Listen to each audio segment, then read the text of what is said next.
సమ్మెకు నేపథ్యం ఆలోచించినప్పుడు ఒకటి దేశంలో అమలు జరుగుతున్నటువంటి ఆర్థిక విధానాలు కార్పొరేట్ల యొక్క సంపద పెంచడానికి ఉపయోగపడుతూ ఉన్నాయి. గత ప్రభుత్వాలు కానీ ఈ ప్రభుత్వం కానీ ఒకే రకమైన ఆర్థిక విధానాలు అమలు చేస్తున్నారు. అంటే ఈ ఆర్థిక విధానాలు అంతకుముందు ప్రభుత్వాలు అవలంబించిన విధానాలకు భిన్నమైనవి. అంటే అంతకుముందు కాంగ్రెస్ ప్రభుత్వం ముఖ్యంగా నెహ్రూ ప్రవేశపెట్టిన విధానాలు ప్రభుత్వ రంగం బలంగా ఉండాలి, దేశ స్వావలంబన ముఖ్యము, ఆర్థిక రంగంలో మనకు స్వతంత్రత ఉండాలి, అట్లాగే గుత్త సంస్థల మీద నియంత్రణ ఉండాలి, వాళ్ళ పెట్టుబడుల మీద లాభాల మీద నియంత్రణ ఉండాలి, అట్లాగే విదేశీ కార్పొరేట్ సంస్థలు మన దేశంలోకి వచ్చేదానికి అనేక రకాలైనటువంటి రిస్ట్రిక్షన్స్ పెట్టుకునే పద్ధతులు గతంలో ఉండేవి. ఇప్పుడు ఇవన్నీ తీసేసి పెట్టుబడి అనేటువంటిది ఎక్కడైనా ప్రవేశించవచ్చు, ఎక్కడ లాభాలు ఉంటే అక్కడికి పెట్టుబడి వెళ్తుంది అని ప్రారంభమై ఈరోజు ప్రభుత్వ రంగమే లేకుండా చేసే పరిస్థితి. ప్రభుత్వ రంగం అంటే ప్రజల ఆస్తి. ప్రభుత్వ రంగానికి లాభం వస్తే అది కేంద్ర బడ్జెట్లోకి పోతుంది. దాంతో కేంద్ర ప్రభుత్వం అనేక సంక్షేమ కార్యక్రమాలు చేసే అవకాశం. కానీ అదే కార్పొరేట్ సంస్థకు లాభం వస్తే వ్యక్తుల ఖాతాల్లోకి పోతుంది, అది వ్యక్తిగత సంపాదన కిందికి పోయే అవకాశం. కాబట్టి ఇట్లాంటి మౌలికమైనటువంటి తేడాతోటి ఈ సరళీకరణ ఆర్థిక విధానాల పేరుతోటి, ప్రపంచీకరణ పేరుతోటి, ఉదారవాద విధానాల పేరుతోటి ఇవన్నీ అమలు జరుగుతూ ఉన్నాయి. దీన్ని మోడీ ప్రభుత్వం మరింత బలంగా ముందుకు తీసుకొస్తున్న పరిస్థితి. గత ప్రభుత్వాలు ఈ విధానాలు అమలు జరిపేప్పుడు ప్రజల నుంచి ఏమైనా వ్యతిరేకత వస్తుందేమో అని ఒక అడుగు వెనక ముందు ఆలోచించి మోడీ ప్రభుత్వం ఆ వస్తున్నటువంటి అసంతృప్తి ఏమన్నా ఉంటే దాన్ని చాకచక్యంగా పక్కదారి పట్టించేటువంటి నైపుణ్యం సంపాదించారు. ఆ పక్కదారి పట్టించేటువంటిదే ఇవాళ అసంతృప్తిని మతం పేరుతో, లేదంటే ఇంకొక జాతీయ భావాల పేరుతో, లేదంటే సరిహద్దు సమస్యల పేరుతో దీన్ని పక్కదారి పట్టించే దానికోసం ఇవాళ ప్రయత్నం చేస్తున్నారు. ముఖ్యంగా హిందుత్వ ఎజెండా అనేది ఒక సిద్ధాంతంగానే ఆర్ఎస్ఎస్, బీజేపీ దాన్ని ముందుకు తీసుకొచ్చి ఈ దేశం హిందువులది, మనం చెప్పినట్టే అందరూ వినాలి అంటే రాజ్యాంగం, రాజ్యాంగ విధులు, రాజ్యాంగానికి ఉండేటువంటి స్వభావం, లౌకిక స్వభావం అంటే పరిపాలనకి మతానికి సంబంధం ఉండకూడదు అనే విషయం, ఇవన్నీ చెరిపేయబడ్డాయి. ప్రభుత్వమే నేరుగా ఒక మతాన్ని వకాలత పుచ్చుకునే పరిస్థితి వచ్చింది. అనేక మత విశ్వాసాలకు ప్రధానమంత్రి కేంద్ర బిందువుగా ఉండడం, ఈ రకంగా ఏంటంటే మతం ప్రాతిపదికగా ఓటు బ్యాంకును సంఘటితం చేసుకునేటువంటి పద్ధతి వచ్చిన తర్వాత ఇక కార్పొరేటీకరణ, కార్పొరేట్ల యొక్క దోపిడీ, వాళ్ళ యొక్క లాభాలని పెంచుకునే దానివైపు చాలా పెద్ద ఎత్తున కూడా ఈ కాలంలో ప్రయత్నాలు సాగుతున్నాయి. దీంట్లో ఒక ముఖ్యమైన అంశము ఇవాళ లేబర్ మార్కెట్. అంటే ఇప్పటిదాకా ప్రభుత్వ రంగాన్ని ప్రైవేటీకరణ చేశారు, అట్లాగే పరిశ్రమలను ఏర్పాటు చేయాలనే పేరుతో, ఇన్ఫ్రాస్ట్రక్చర్ ఏర్పాటు చేయాలనే పేరుతో భూములు ఇచ్చారు, వాళ్ళకు విద్యుత్ రాయితీలు ఇచ్చారు, ట్యాక్సీలలో రాయితీలు ఇచ్చారు. ఇన్ని ఇచ్చినప్పటికీ కూడా ఇంకా పెట్టుబడిదారులు సంతృప్తి చెందట్లేదు. ఎందుకంటే వాళ్ళకు కావాల్సింది శ్రామికుల్ని స్వేచ్ఛగా వినియోగించుకునే పద్ధతి ఉండాలి. అంటే తనకు అవసరమైనప్పుడు కార్మికుల్ని నియమించుకోవాలి, అవసరం లేదనుకుంటే పెట్టుబడిదారుడు కార్మికుల్ని తొలగించే పరిస్థితి ఉండాలి. అంతేగాని మధ్యలో ప్రభుత్వాలు కార్మికులకు రక్షణ, చట్టాలు, ఉద్యోగ భద్రత ఇవన్నీ వ్యాపారాలకు ఆటంకంగా ఉంది. కాబట్టి మాకు లేబర్ మార్కెట్ని రిఫార్మ్ చేయాలి, లేబర్ మార్కెట్లో కార్మిక రంగంలో సంస్కరణలు తీసుకురావాలని చెప్పి చాలా రోజుల నుంచి పెట్టుబడిదారులు డిమాండ్ చేస్తున్నారు. ఇప్పుడు నరేంద్ర మోడీ వచ్చిన తర్వాత ఈ కార్మిక రంగం మీద ఇవాళ ఆయన దాడి ప్రారంభించాడు. అందులో భాగంగా మరి గత బ్రిటిష్ ప్రభుత్వం ఉన్నప్పటి నుంచి కూడా పెద్ద ఎత్తున కార్మికులు పోరాటాలు చేశారు, సంఘాలు ఏర్పాటు చేసుకునే హక్కు సాధించారు, సమిష్టి బేరసారాల హక్కు సాధించారు, ప్రమాదాలు జరిగితే నష్టపరిహారం పొందేటువంటి హక్కును సాధించారు, సామాజిక భద్రత, ప్రావిడెంట్ ఫండ్, ఈఎస్ఐ లాంటి చట్టాలు సాధించుకున్నారు. ఇవన్నీ పోరాడితే వచ్చినటువంటి చట్టాలు, ఎవరో దయాదాక్షిణ్యాలతోటి ఇచ్చిన చట్టాలు కావు. ఇట్లాంటి చట్టాలు ఎంతో కొంత కార్మికులకు ఇప్పుడు ఉపశమనం కల్పిస్తుంది. ఏదైనా సమస్య వస్తే చట్టానికి వ్యతిరేకంగా యాజమాన్యాలు పోతున్నాయని చెప్పేసి న్యాయస్థానాలకు పోయి ప్రశ్నించే హక్కు ఉంది, కొట్లాడే హక్కు ఉంది ఇప్పుడు. కాబట్టి ఇవి నిర్వీర్యం చేయడం కోసం ఈ రకంగా కార్మికులకు ఒక చట్టబద్ధమైనటువంటి హక్కులు లేకుండా చేసి వాళ్ళను ఒక రకంగా హైర్ అండ్ ఫైర్ విధానం, యజమానులకు అవసరమైతే కార్మికులను నియమించుకోవాలి, అవసరం లేనప్పుడు తొలగించాలి. ఈ పద్ధతులలో ఇవాళ కార్మిక చట్టాల్లో మార్పును కార్పొరేట్లు పెట్టుబడిదారులు కోరుకుంటున్నాయి. దాన్ని నరేంద్ర మోడీ అమలు చేయడానికి సిద్ధపడి 2019 నుంచి ఈ ప్రక్రియ ప్రారంభించాడు. 29 రకాల కార్మిక చట్టాలని రద్దు చేశారు. రద్దు చేసి 4 రకాల లేబర్ కోడ్స్ పేరుతోటి దాన్ని ముందుకు తీసుకొచ్చారు. చట్టం అంటే అది పార్లమెంట్లో బిల్ అవ్వాలి, ఆమోదం పొందాలి, అదొక ప్రక్రియ. కోడ్ అంటే ఒకసారి కోడ్ కిందకి మారిపోతే ఎప్పుడైనా ప్రభుత్వం దానికి అవసరమైన జీవోలు విడుదల చేసుకోవచ్చు. ఇక మళ్ళీ పార్లమెంటుకు పోయి చట్టం చేయాల్సినటువంటి అవసరం లేదు. ఇప్పుడున్న కార్మిక చట్టాలలో ఏ మార్పు రావాలన్నా అది శాసనసభ రూల్స్ అయితే శాసనసభకు పోవాలి, మెయిన్ చట్టాన్ని మార్చాలంటే పార్లమెంటుకు పోవాలి. రేపు కోడ్లో మార్పులు తీసుకురావాలంటే ఇంకా పార్లమెంటుకు శాసనసభలకు పోవాల్సిన అవసరం లేదు. ఎగ్జిక్యూటివ్ ఆర్డర్ తోటి ప్రభుత్వం యొక్క నిర్ణయంతో జీవోలు తీసుకొచ్చి ఎన్ని మార్పులైనా చేసుకోవచ్చు. అంటే ఒక రకంగా కార్మికులను అభద్రతా భావంలోకి నెట్టేటువంటి ప్రక్రియ 2019 నుంచి ప్రారంభమైంది. ఈ 4 లేబర్ కోడ్స్లో ఒకటి వేతనాల కోడు, రెండోది పారిశ్రామిక సంబంధాల కోడు, మూడోది సామాజిక భద్రతా కోడు, నాలుగోది పని ప్రదేశాలు అట్లాగే భద్రత, దీనికి సంబంధించినటువంటి OSHE కోడ్ అంటాం, ఇదొక కోడు. ఈ 4 రకాల లేబర్ కోడ్స్ తోటి మొత్తం కార్మిక రంగాన్ని హక్కులు లేకుండా, వాళ్ళకు సమిష్టి బేరసారాల హక్కు లేకుండా, యూనియన్ పెట్టుకునే హక్కు లేకుండా 8 గంటల పనిని 12 గంటల పని దినంగా మార్చే దానికోసం ఇప్పుడు ఈ ప్రయత్నాలన్నీ జరుగుతూ ఉన్నాయి. ఇది మొత్తం భారతదేశ కార్మిక వర్గానికి అఫిలియేషన్లతోటి జెండాలతోటి సంబంధం లేదు. యూనియన్లు ఉన్న కార్మికులు కావచ్చు, యూనియన్లలో లేని కార్మికులు కావచ్చు, మొత్తం శ్రమజీవులు, అది ఏ వర్గమైనా కావచ్చు, వాళ్ళు పారిశ్రామిక కార్మికులు కావచ్చు, అసంఘటిత రంగంలో పనిచేసే వాళ్ళు కావచ్చు, మధ్యతరగతి ఉద్యోగులు కావచ్చు, లేదా వర్కింగ్ జర్నలిస్టులు కావచ్చు, ఎవరైనా శ్రమ చేసి వాళ్ళ సమాజంలో ముందుకెళ్లాల్సినటువంటి అందరికీ కూడా ఇవాళ పెద్ద ఎత్తున సవాళ్ళు విసురుతున్న పరిస్థితి కేంద్ర ప్రభుత్వం నుంచి ఉంది.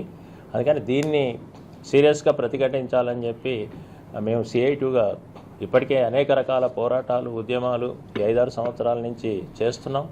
దేశవ్యాప్త సమ్మెలు జరిగినాయి. అందుకనే కోడ్స్ రూపంలో చేశారు తప్ప ఇంకా నోటిఫై చేయలేదు. వాటిని గజెట్ చేసి ఫలానా తేదీ నుంచి అమలు చేస్తామని చెప్పి ఇంకా ప్రభుత్వం ప్రకటనకు రాకుండా కొంత వెనక ముందు ఆడుతున్న పరిస్థితి. అంటే ఈ ప్రతిఘటన, కార్మికుల నుంచి వచ్చినటువంటి ప్రతిఘటన మూలంగా ప్రభుత్వం ఏకపక్షంగా ముందుకు పోకుండా కొంత ఆపగలిగారు. అయితే ఇప్పుడు 3వసారి అధికారంలోకి వచ్చిన తర్వాత కేంద్రంలో ఉన్నటువంటి ప్రభుత్వం ఈసారి ఖచ్చితంగా లేబర్ కోడ్స్ను అమలు చేస్తాము అని చెప్పి ప్రకటనలు చేస్తున్నారు. బహుశా ఏప్రిల్ 1వ తారీఖు నుంచి ప్రకటన చేస్తామన్నారు. ప్రకటన అయితే రాలేదు, కానీ ఎప్పుడోకప్పుడు ఈ ప్రకటన వచ్చే అవకాశం ఉంది. అందుకని దీన్ని ప్రతిఘటించాలని చెప్పి కేంద్ర కార్మిక సంఘాలన్నీ నిర్ణయం తీసుకున్నాయి. ఆ నిర్ణయంలో భాగంగానే రాష్ట్ర స్థాయిలో కూడా మన సదస్సు జరిగింది. BMS మినహా అన్ని సంఘాలు పాల్గొన్నారు. ఈరోజు BMS వాళ్ళు కూడా చెప్తున్నారు 4 లేబర్ కోడ్స్లో 2 కోడ్స్ బాగున్నాయి, మిగతా 2 కోడ్స్ కార్మికులకు నష్టము. అందుకనే మేము ప్రధానమంత్రికి విజ్ఞప్తి చేశాము, ప్రధానమంత్రి దీని మీద సానుకూలంగా నిర్ణయం తీసుకుంటారని చెప్పేసి BMS ఇవాళ కార్మికులలో ప్రచారం చేసుకుంటాం. అంటే బేసిక్గా BMS ప్రభుత్వానికి అనుకూలంగా ఉండే కార్మిక సంఘం కూడా ఈ లేబర్ కోడ్స్ వల్ల కార్మికులకు నష్టము అని ఒప్పుకోవాల్సినటువంటి పరిస్థితి ఉందంటేనే దీని తీవ్రత ఏమిటి అనేది మనకు అర్థమవుతా ఉంది. ఇవాళ ఉదాహరణకు ఇప్పుడు వర్కింగ్ జర్నలిస్టులు సంబంధించి OSHE కోడ్లోకి ఒక 2 చట్టాలని రద్దు చేశారు. ఉదాహరణకు మన వర్కింగ్ జర్నలిస్టులందరికీ వర్తించేటువంటి ఒకటి 1955లో ఒక చట్టం చేసి పాత్రికేయ వృత్తి విలేకరులు ఇతర వార్తాపత్రికల ఉద్యోగుల పని స్థితిగతుల చట్టం, ఆ చట్టం పేరు. రెండోది 1958లో ఒక చట్టం చేశారు, పత్రికా వృత్తి విలేకరి జీతభత్యాల నిర్ణయ చట్టం. దీని ప్రకారం విలేకరులకు జీతభత్యాలు ఎట్లుండాలి, వాళ్ళ సర్వీస్ కండిషన్స్ ఎట్లుండాలి అనేది కొన్ని రెగ్యులేట్ చేయడానికి, కొన్నిటిని క్రమబద్ధీకరణ చేయడానికి ఈ 2 చట్టాలు పనిచేస్తున్నాయి ఇప్పటిదాకా. ఇప్పుడు రద్దయిన 29 చట్టాలలో ఈ 2 కూడా, అంటే ఏదైతే విలేకరులకు ప్రెస్, అది ఏ ప్రెస్ అనేది కాదు, మొత్తం పత్రికా విలేకరులుగా పత్రికా రంగంలో వార్తా సేకరణ కానీ, దానికి సంబంధించిన డిజిటల్ మీడియా కావచ్చు, ఎలక్ట్రానిక్ మీడియా కావచ్చు, ప్రింట్ మీడియా కావచ్చు, ఏదైనా వార్తల్ని సేకరించే ఒక పద్ధతి ఏదైతే ఉందో దానికి వినియోగిస్తున్నటువంటి వాళ్ళు, దానికోసం ఉన్నటువంటి వాళ్ళకి సంబంధించిన 2 చట్టాలు కూడా ఇందులో రద్దయింది. కాబట్టి ఇప్పుడు ఇది కార్మికులంటే అందరిది, ఇంక్లూడింగ్ పత్రికా రంగాల్లో పనిచేస్తున్న వాళ్ళందరి సమస్య కూడా ఈ లేబర్ కోడ్స్లో ఉంది. అందుకని ఇది సీరియస్ అంశము, దాన్ని మనందరం కలిసి ప్రతిఘటించాల్సినటువంటి అవసరం ఉంది అనేది మన దృష్టిలో ఉండాలి. ఇక రెండో విషయం మేము విజ్ఞప్తి చేస్తున్నటువంటిది, ఇప్పుడు ఇన్ని జరుగుతున్నా ఇవన్నీ ప్రజలకు తెలియజెప్పాలంటే మరి ఎలక్ట్రానిక్స్ మీడియా లేదా మెయిన్ ప్రెస్ మెయిన్ మీడియా ఇవాళ ఎవరి చేతుల్లో ఉంది? ఏ కార్పొరేట్ సంపదలు పెరుగుతున్నాయి, ఈ ప్రభుత్వం ఏ కార్పొరేట్లకు అనుకూలంగా ఉందని చెప్పి చెప్తున్నామో మీడియా మొత్తం దాదాపుగా వాళ్ళ ఆధీనంలోకి వెళ్ళిన పరిస్థితి. కాబట్టి వాళ్ళకు వ్యతిరేకమైనటువంటి భావజాలాన్ని, వార్తల్ని వాళ్ళు ప్రముఖంగా ముందుకు తెచ్చే అవకాశం లేదు. ఆ రకంగా ముందుకు రాకుండా ప్రజలకు తెలిసే అవకాశం కూడా తక్కువ. నోటి ద్వారా ఎంతమందికి మనం చెప్పగలుగుతాం? ఒక కరపత్రం ద్వారా, నోటి ద్వారా ప్రచారం చేయడం అనే దానికి చాలా పరిమితులు ఉంటాయి. ఇవాళ ప్రధానంగా ప్రజాస్వామ్యంలో మీడియాకు ఒక ప్రముఖ స్థానం ఉంది. ప్రజాస్వామ్య భావజాలం ప్రజల్లోకి వెళ్ళాలన్నా, ప్రజాస్వామ్య భావన నెలకొరాలన్నా పత్రికా రంగం అనేది చాలా ముఖ్యమైనది. ఆ పత్రికా రంగం ఇవాళ నిష్పక్షపాతంగా వార్తను వార్తగా ఉన్నది ఉన్నట్టుగా ప్రచురణ చేయడం అనేది స్వాతంత్ర్యానంతరం లేదా స్వాతంత్ర్య ఉద్యమ కాలంలో కొన్ని ఆదర్శాలు, విలువలు ఉన్నటువంటి పరిస్థితి. ఇప్పుడు వార్త కూడా ఒక సరుకుగా మారినటువంటి పరిస్థితి. కాబట్టి ప్రతిదీ డబ్బుతోటి ముడిపడ్డటువంటి పరిస్థితి. కాబట్టి ఈ నేపథ్యంలో ఈ లేబర్ కోడ్స్కు వ్యతిరేకంగా జరిగేటువంటి పోరాటం ఏదైతే శ్రామికులు చేస్తున్న పోరాటం ఉందో, ఇది పెట్టుబడికి వ్యతిరేకంగా శ్రామికులు చేస్తున్నటువంటి పోరాటం ఇది. కాబట్టి దీన్ని ప్రధాన స్రవంతి మీడియా, అది ఎలక్ట్రానిక్ మీడియా కావచ్చు, ప్రింట్ మీడియా కావచ్చు, పెద్దగా దీనికి ఇవ్వాల్సిన ప్రాముఖ్యత ఇచ్చే అవకాశం లేదు. అందుకని మేము రిక్వెస్ట్ చేస్తుంది ఇప్పుడు డిజిటల్ మీడియా లేదా సోషల్ మీడియా ప్లాట్ఫామ్స్ పేర్లు ఏవి చెప్పినప్పటికీ కూడా స్వతంత్రంగా కొంత విషయాల్ని సేకరించి ప్రజల్లోకి తీసుకుపోవడానికి అవకాశం ఉన్నటువంటి ఈ మీడియా ఏదైతే ఉందో దీని ప్రాధాన్యత కూడా ఇప్పుడున్న పరిస్థితులలో చాలా ముఖ్యమైనది. అందుకని ఈ మీడియా సహకారంతో భావాల్ని వ్యాప్తి చేయడానికి, ఈ ఐడియాస్ను అందరిలోకి తీసుకుపోవడానికి ఒక ప్రయత్నం చేయడానికి అవకాశం ఉంది అనేది మేము అనుకుంటా ఉన్నాం. అందుకని ఆ రకంగా మేము ప్రత్యేకంగా ఇప్పుడు ప్రెస్ మీటు అని మళ్ళీ మెయిన్ మీడియాను, పత్రికా విలేకరులను అందరినీ పిలిచేదానికంటే అసలు సోషల్ మీడియా ప్లాట్ఫామ్ని ఎఫెక్టివ్గా ఉపయోగించుకోవడానికి ఇది చాలా ఉపయోగపడుతుంది. కాబట్టి ఈ డిజిటల్ మీడియా ఏదైతే మనం అంటున్నామో ఇప్పుడు ఈ డిజిటల్ మీడియా సహకారం కూడా పెద్ద ఎత్తున ఇవాళ ఈ పోరాటానికి అవసరమని మేము భావిస్తున్నాం. ఆ రకంగా మీతో షేర్ చేసుకోవడానికి ఇప్పుడు మీరు కూడా ఇందులో 2 చట్టాలు తొలగించబడ్డటువంటి దాంట్లో ఉన్నటువంటి వాళ్ళు. కాబట్టి ఈ పోరాటం ఎవరి పోరాటమో కాదు, ఇది మన పోరాటము, మనందరి పోరాటము. కాబట్టి మీకున్న నైపుణ్యము, మీద ఉండేటువంటి అవగాహన, అట్లాగే సాంకేతిక పరిజ్ఞానము ఏ రూపంలో మీరు చేయగలిగితే సహాయం, ఆ రూపంలో ఈ స్ట్రగుల్కు సహాయం చేయాలని చెప్పేసి కూడా మేము CI2గా మీ అందరినీ అప్పీల్ చేస్తున్నాం, అర్థిస్తున్నాం. ఆ రకంగా మీరు సహకరించాలని చెప్పేసి కూడా కోరుతున్నాం. భవిష్యత్తులో మీ సమస్యలు కూడా ఇప్పుడు ఉదాహరణకు ఈ రంగం ఎదుర్కొంటున్న అనేక సమస్యలు ఉన్నాయి. కేంద్ర ప్రభుత్వం ఎట్లుందంటే నిరంకుశ చట్టాలతోటి అందరినీ అదుపు చేయాలని చెప్పి ప్రయత్నం చేస్తున్నది. ఇప్పుడు ఈరోజే పేపర్లో చూసాం మనం, డిపి అంతేనా, డిజిటల్ పర్సనల్ డేటా ప్రొటెక్షన్ సంబంధించినటువంటిది ఒక చట్టం తెచ్చి దాంట్లో ఇప్పుడు 44 సబ్సెక్షన్ 3 ప్రకారంగా RTI కింద ఇప్పుడు ఏవైతే హక్కులు మనం కొంత సమాచారాన్ని ప్రభుత్వం నుంచి సేకరించుకోవడానికి ఉన్న చట్టం ఉందో దాన్ని కూడా ప్రభావితం చేస్తున్నది అనేది ఈరోజు పత్రికల్లో వచ్చినటువంటి అంశం. ఇంకా దాన్ని అధ్యయనం చేయాలి, దాని రిపర్కేషన్స్ ఎట్లా ఉంటాయి ఏంటి అదంతా కూడా మనం అధ్యయనం చేయాల్సినటువంటి అవసరం ఉంది. ఆ రైట్ టు ఇన్ఫర్మేషన్ యాక్ట్ అనేది అప్పుడు UPA గవర్నమెంట్ కాలంలో ఆ UPAకు వామపక్షాలు కూడా మద్దతు ఇస్తున్న కాలం కాబట్టి అదొక ముఖ్యమైనటువంటి చట్టం. ప్రజల చేతుల్లో సమాచారాన్ని సేకరించుకోవడానికి ఒక ఆయుధంగా దాన్ని వాడుతున్న పరిస్థితి ఉంది. అనేక ముఖ్యమైన విషయాలు, ఘటనలు కూడా చాలామంది ఈ RTI సంబంధించినటువంటి వ్యక్తులు దాన్ని బయటికి తీసుకొచ్చినటువంటిది, అవినీతికి సంబంధించినవి, మిగతా సంబంధించిన అంశాలు కూడా పౌర సమాజం ముందుకు వస్తున్నాయి. కాబట్టి ఈ విషయాలన్నీ సివిల్ సొసైటీలోకి, పౌర సమాజంలోకి రావడానికి ఈ RTI అనేటువంటిది ఒక ముఖ్యమైన సాధనంగా ఉంది. ఇవాళ దాని గొంతు నొక్కే పరిస్థితి కనబడుతూ ఉంది. ఇప్పటికే అనేక రకాలుగా మీడియాను అదుపులోకి తీసుకున్నారు. ప్రభుత్వానికి వ్యతిరేకంగా నిర్భయంగా వార్తలు రాసే పరిస్థితి లేదు. ఎవరైనా విలేకరు అట్లా వార్తలు రాస్తే ఆయన అనేక రకాలుగా ఈరోజు నిర్బంధానికి గురి చేస్తున్న పరిస్థితి చూస్తున్నాం. వాళ్ళ మీద కేసులు, జైళ్ళు, ఈ రకంగా చాలా రకాల నిర్బంధాలు వస్తున్నాయి. అంటే నిజాయితీగా జరుగుతున్న విషయాల్ని ప్రజలకు తెలియజెప్పాలి, ఇది పత్రికా విలేకరి యొక్క ధర్మం, ఇది మీడియా యొక్క పాత్ర అనేటువంటిది భావన సన్నగిల్లుతున్న పరిస్థితి.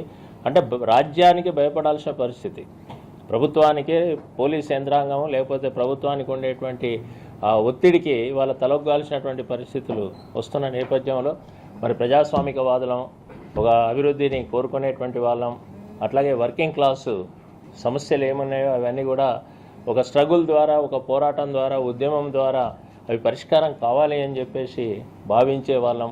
ఇట్లాంటి అభిప్రాయాలు కలిగిన వాళ్ళందరం కూడా ఈ పోరాటంలో కలిసి పనిచేయాల్సినటువంటి అవసరం ఉందనేది మేము భావిస్తూ ఉన్నాం.